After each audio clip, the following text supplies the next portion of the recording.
Hello, my name is Evangelline DuBois. I'm a professional dominatrix who has written the first book on how to do what I do. Unfortunately, the book is not available, so I'm just telling you everything on this channel, and there's way more information on this channel than in my book. So, welcome. This video is meant for men who want some insight, further insight about dating, about relationships, BDSM, and the dominatrix. So thank you so much for being here, and let's get started. Now, I've been in this business as a professional dom for about 19 years, and over the past few years, my approach to my business and my clients have changed. I am way more comfortable talking openly with my clients about myself, about their lives, about life in general. And I've received more insight about my clients, what they want, and what goes on for them in their lives. So, submissive men are traditionally kind of quieter men that are not dominant, right? Those men can have really intense experiences personally with women that can shape them in different ways. So, this video is about the different types of women and experiences that submissive men report to me that they have had. And the point of this video is just to help you understand yourself a little bit more. So, the sort of traditional experience of a non dominant man, traditional experience meaning what I hear a lot from, is these men that are submissive are often drawn to very dominating women. That doesn't mean that they themselves are quiet or subdued or any of these things. It's just there's an aspect of them that is submissive, that is drawn to a dominant woman. So that woman can be anything from an emotionally intelligent, strong, happy, confident woman to somebody who is mean and angry and difficult and perhaps abusive. So unfortunately, I don't want to give women a bad name here. What I want to do is address patterns that could help people like myself, dominatrixes, understand their clients better. So, the first type of woman is someone who is commanding but unpredictable, someone who um, is moody, someone who can be demanding, someone who can even be a narcissist, someone who can make the man feel used, insignificant, confused, or unworthy and kind of keep them on a leash. So, men who have these experiences over and over with women, they have to work on obviously building up their self esteem and knowing that they don't deserve that. But they also have to not go down the road with these women. They have to recognize uh, love bombing, narcissistic behavior, and there's thousands of videos on YouTube about stuff like that. Um, so men like this might come to see me because they want something consistent. They want to have an experience with a dominant woman that isn't hurting them, that isn't abusive, that's not chaotic. So it's kind of like they're seeking a regulated situation where they don't feel disrespected, but rather they're able to safely explore that part of them. Another experience that a lot of my clients and submissives have had with women is a woman who they feel didn't understand them. Okay.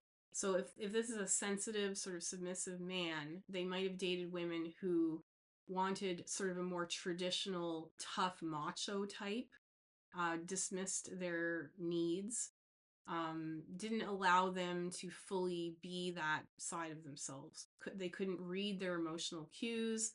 They might have found this submissive type to be weak or just not what they wanted.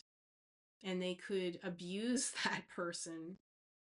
Um, so a Dom understands this dynamic instinctively, and I can sort of notice when somebody is more subdued. I can notice when somebody is more sensitive and submissive, and I can create a space for that person, a respectful space.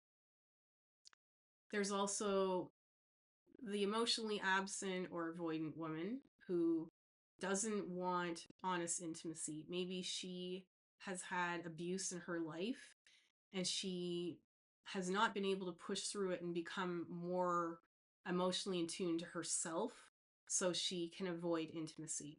She can be detached, indifferent, uninterested, and therefore he ends up feeling unseen, unheard, unwanted. The pro-dom that he might see, if he can't deal with women anymore and he keeps having these things, what she is providing is a present situation where um, his needs are put first. There is a sort of a role playing thing going on here where the dom, it's the role is that it's about her and her needs, but really what it is he's a paying client and he wants to feel seen, understood, and comfortable. He doesn't want to be ignored necessarily. Or sometimes these people want to be ignored. I'm going to be doing a video on all the contradictions in BDSM because there are many and it's very complex. But basically, a man who's dated an emotionally absent or avoidant woman craves the intimacy and understanding that he did not get in that relationship. So I've been trying to identify some patterns that male submissives have had with women.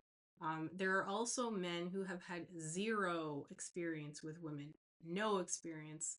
I do see these men a lot, and I actually really like them. I really like virgins because they are rare. It's like you're finding a man who's not acting like a macho asshole. You find a man who has a different perspective, and that sort of innocence is kind of beautiful. So these men may have had experiences with people in general, not just women, throughout their lives that have kept them feeling um, like they can't fully be a man or they can't fully explore that. It's not safe to, maybe it's not in their nature.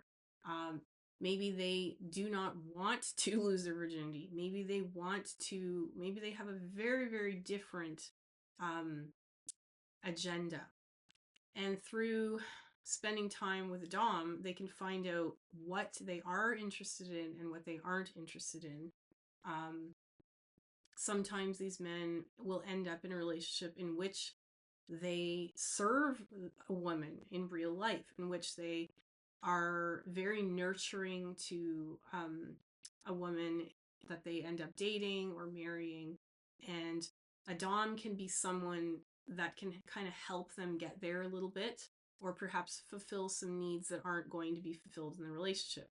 Also, these needs, especially sexual needs, can change within the course of a man getting more attention from women and learning more about what he wants and who he is. So BDSM is a staged scenario in which real things happen. It's a play. It can be improvised. It can be role play. It can be really anything you want it to be. But the fact is, what it does create is safety. It creates a scenario in which people both know what's going to happen and don't know what's going to happen. It is a different world, right? It's a different life. You're going on a date, you kind of know what's going to happen or whatever, right? You're going into a session with a Dom, you don't really know. You tell her what you want and you see what happens. So people that see me need to have a sort of a sense of, bravery, or that they can tolerate ambiguity. But what it does for people who don't have confidence in dealing with women in relationship is it provides a structure. The structure being rituals, clarity, tasks, a script, these sorts of things, guidance, correction, for men to learn a little bit more about themselves and their preferences in a safe scenario where nobody knows what's happening or that he is a sub. So I hope that this has given you some insight. I'm really happy to hear any comments or feedback that you want to put down below. And thanks for being here.